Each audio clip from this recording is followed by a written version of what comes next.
noches, estimados maestrantes. Esta es nuestra tercera sección del tema que venimos tratando sobre la escatología, o mejor dicho, de la protoescatología. Hemos definido la escatología como la rama de la teología que estudia los eventos del final de los tiempos.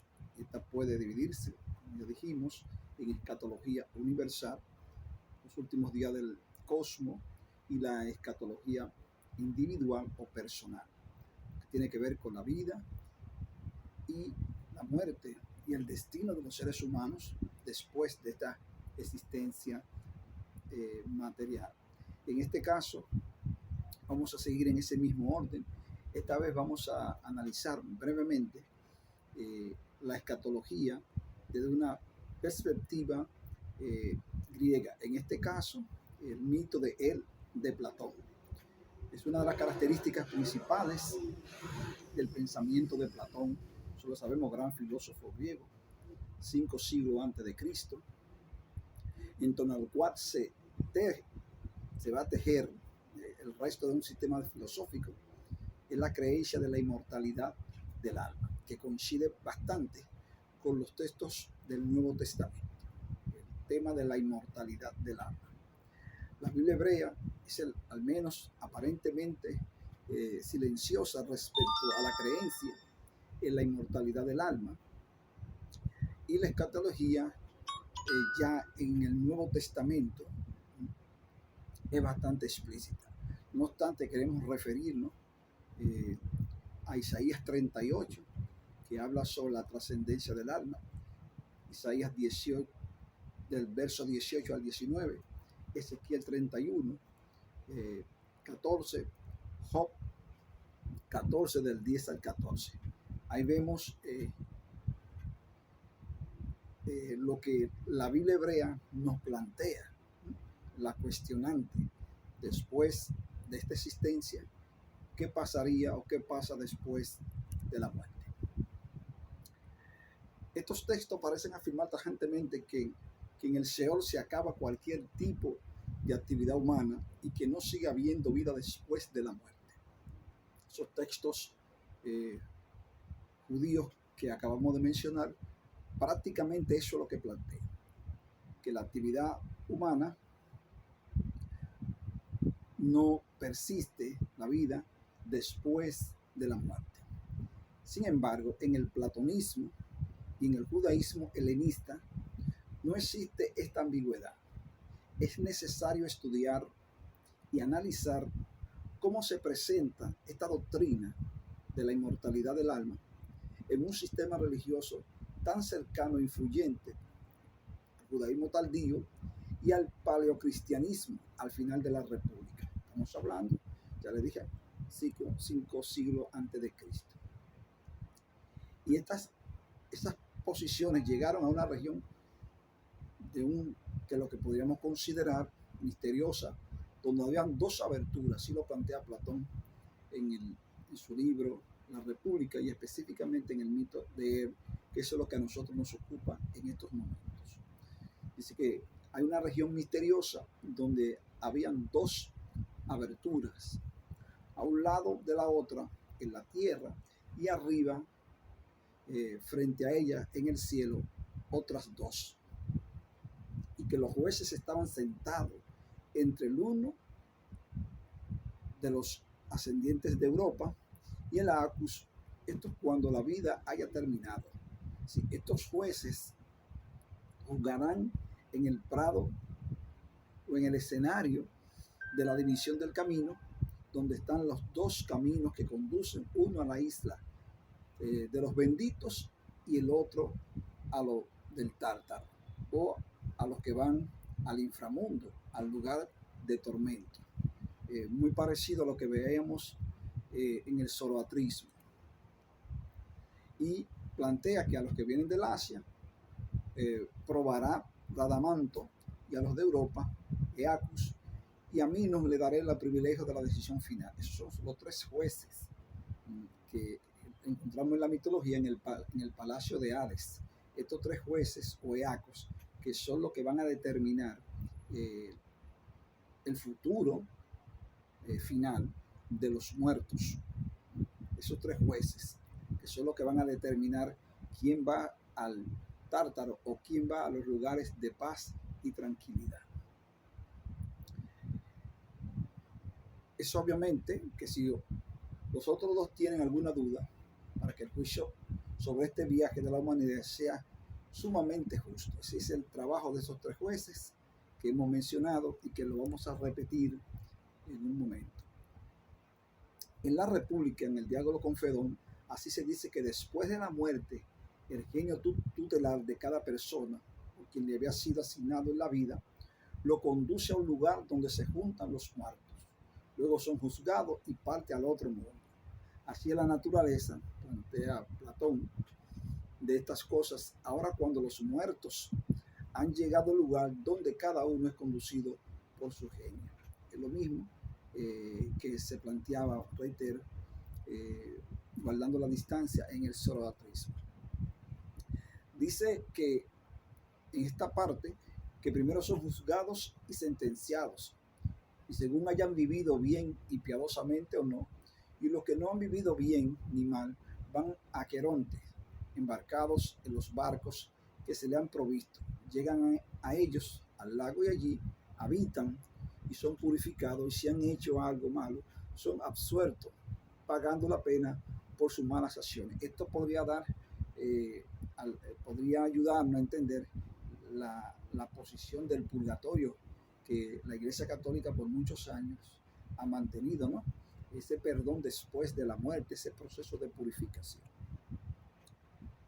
Hay que destacar que la identidad de estos jueces que van a juzgar los muertos, según el mito de Her, estos jueces es revelada en el texto anterior.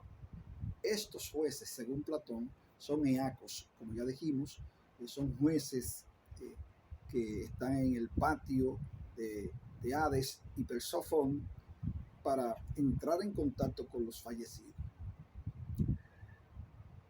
Para los occidentales provienen de Europa, Radamanti, que es uno de los tres jueces, está Radamanti, Minos y Eacos. Es para cada uno de estos individuos, ¿verdad?, lo que han hecho lo bueno, lo que han hecho lo malo y lo que han tenido una vida, diríamos, moralmente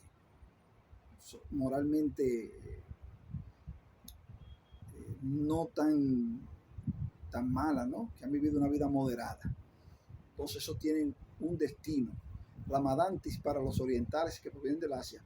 Estos jueces, los eacos, que antiguamente fueron reyes de sus respectivas islas, según la leyenda, muy posteriores a la redacción de este texto original, fueron elegidos para hacerlo por la inflexibilidad que mostraron durante su vida. Sí, por eso se escogen estos jueces. En los párrafos que hemos citado, como podemos observar, hasta ahora hay dos paralelos o resonancia para con el texto bíblico que hacen referencia a la escatología apocalíptica. El asunto del juicio final es recurrente en prácticamente toda la escatología o los escritos escatológicos de las civilizaciones antiguas. No hay forma de cómo eliminar esa parte que tiene que ver con el juicio final y el destino de los muertos.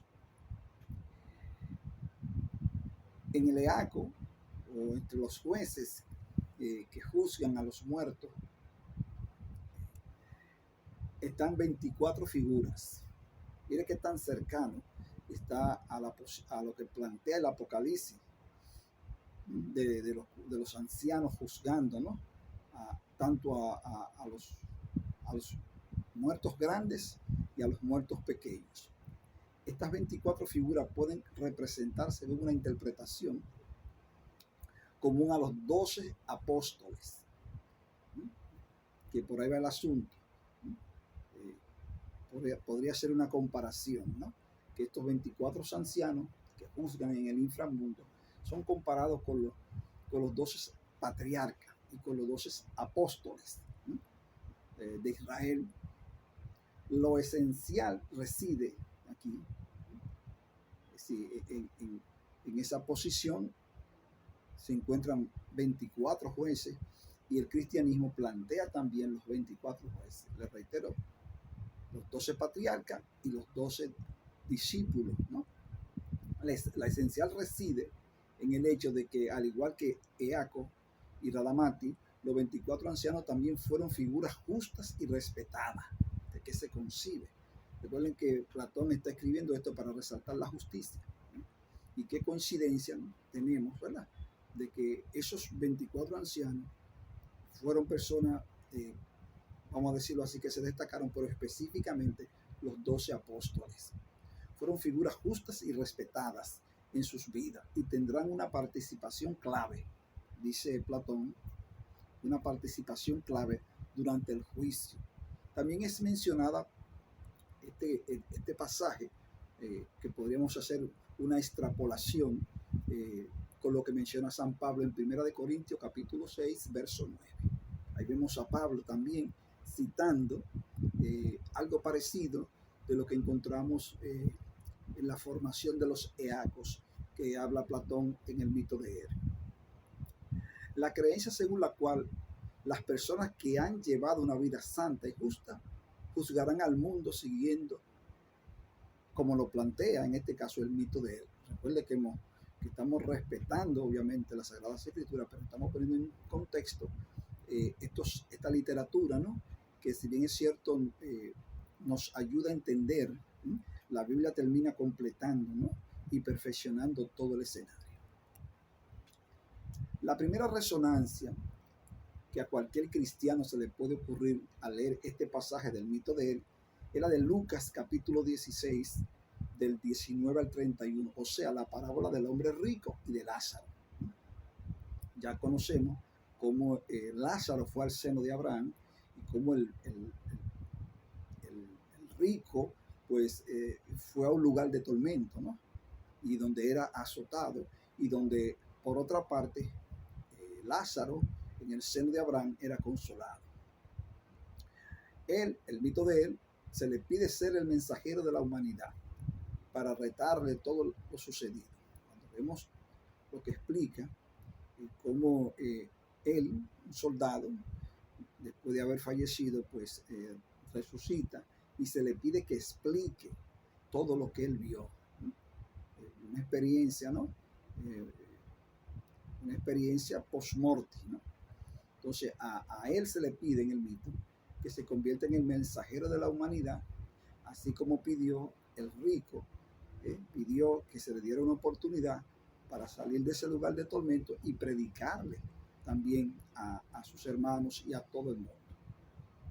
El hombre rico aparece en Lucas, de igual manera pide ser el mensajero para sus hermanos que aún están en el mundo, para que al contarle todo lo que espera, estos se conviertan y abandonen sus pecados. Es prácticamente la misma situación que le aconteció o que acontece, ¿no?, en el mito de él. Cuando vamos a San Mateo capítulo 24, versos 33, vemos una repetición clara de la concepción que Platón avanza, según la cual los justos irán hacia la derecha.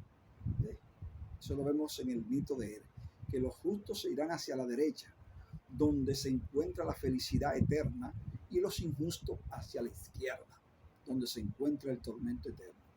Igualmente en Apocalipsis capítulo 4, verso 4, se nos revela la existencia de 24 tronos, otra vez en lo que están sentados 24 ancianos.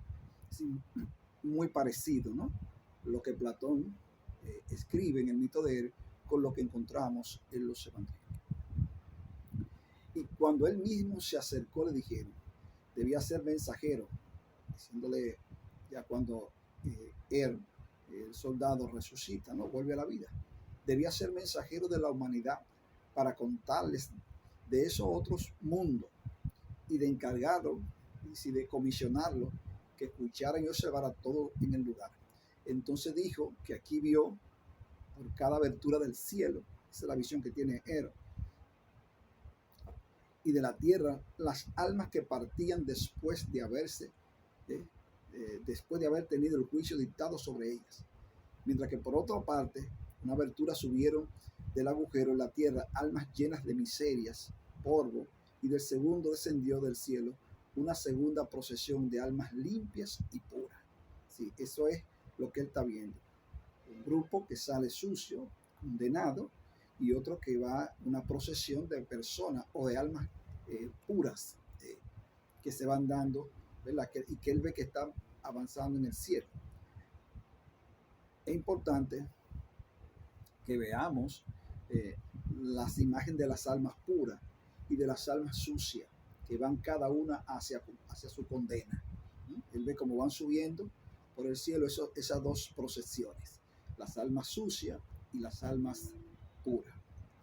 Entonces, la imagen de las almas puras y de las almas sucias, que van cada una hacia su condena, pueden tener un eco en Apocalipsis. Vamos a Apocalipsis capítulo 20 del 12 al 15, donde San Juan también ve la suerte de las almas, de las personas.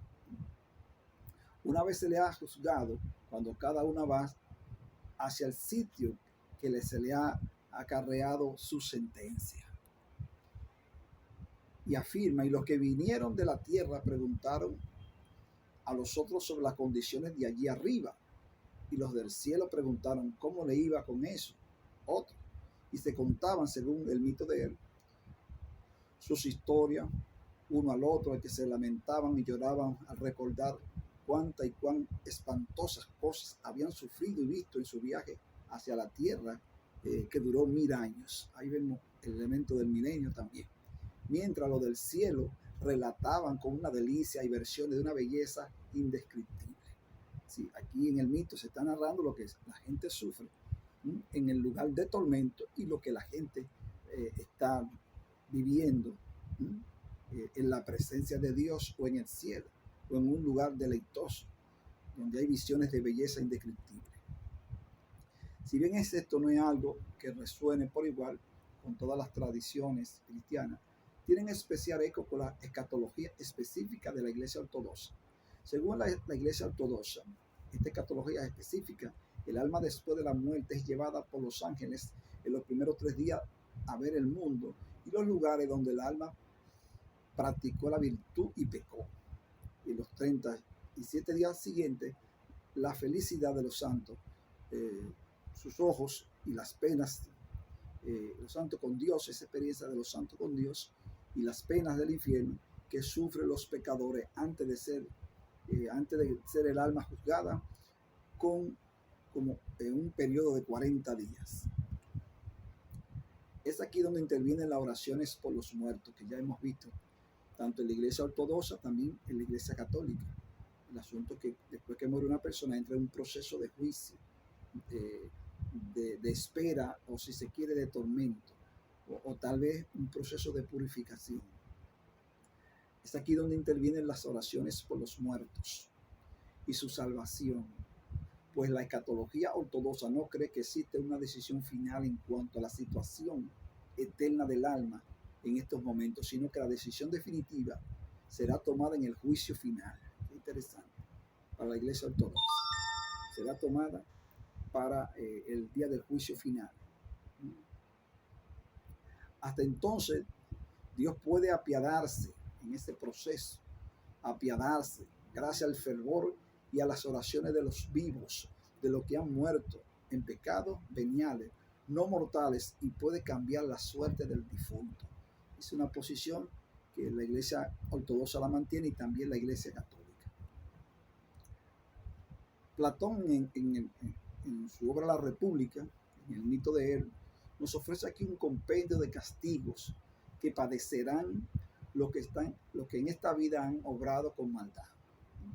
Eso lo vemos reiterativamente en las Escrituras, en el Nuevo Testamento, en las cartas de Pablo y específicamente en Apocalipsis. La gente que peca y hace mal va a ir al tormento eterno.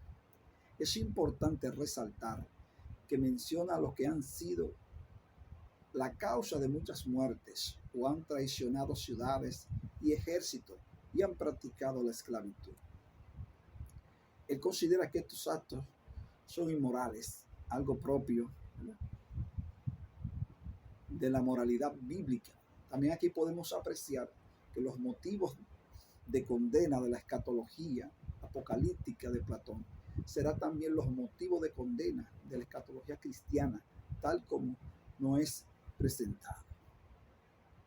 Cuando nosotros vamos a Deuteronomio capítulo 5, versos 6 y 16, nos encontramos con algo parecido. Por ejemplo, en Primera de Corintios, me gustaría que buscaran en su Biblia, Primera de Corintios capítulo 6, del 9 al 10, y en Apocalipsis 22, 15, donde se nos revela, ya hablando Juan, ¿no?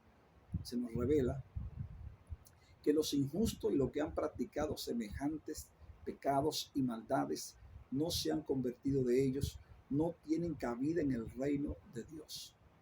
La impiedad hacia los dioses y hacia los padres es algo de reprimir, de remarcar, pues concuerda con los 5 primeros mandamientos del Decálogo, según Éxodo 20, del verso 2 hasta el verso 12.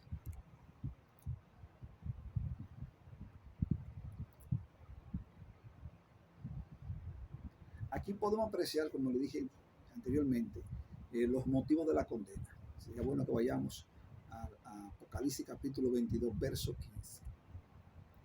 Al final de la República de Platón, este nos sitúa delante de un texto que, si no hubiese sido escrito en el siglo antes de Cristo, parecería una creación cristiana.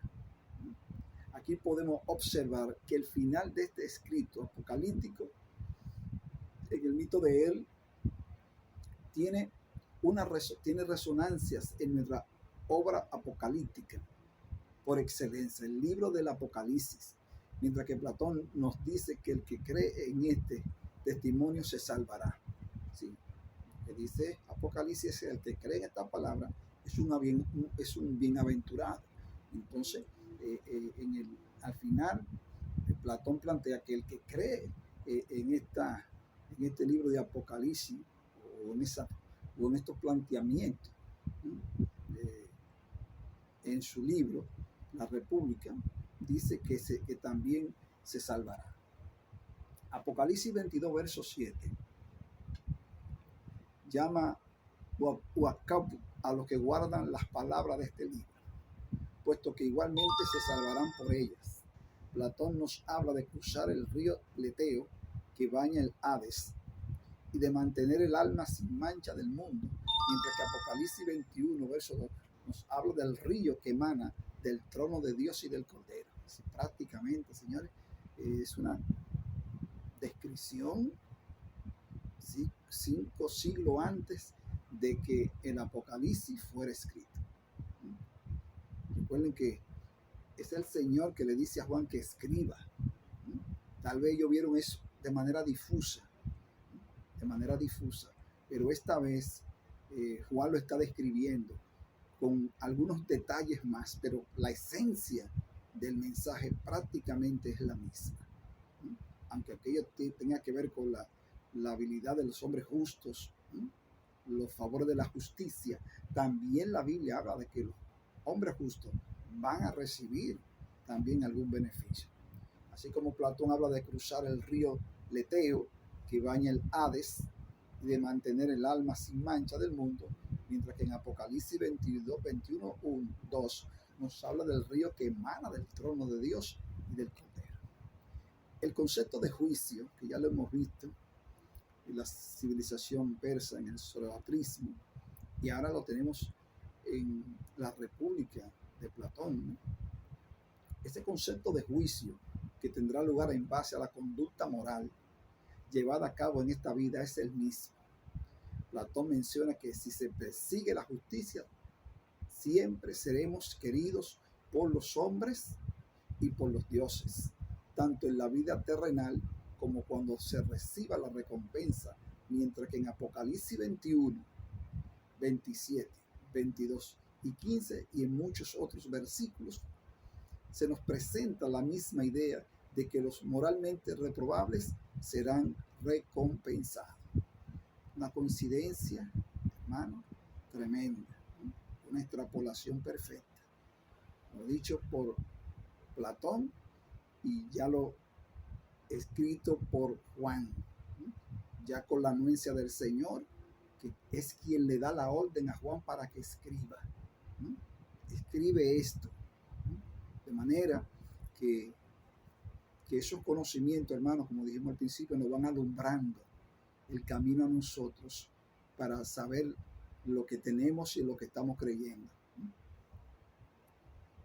De manera que hemos terminado con esta parte. Esperamos que le haya sido de mucha bendición a ustedes y que lo adelante nosotros podamos seguir aportando en este sentido lo que hemos denominado esta protoescatología.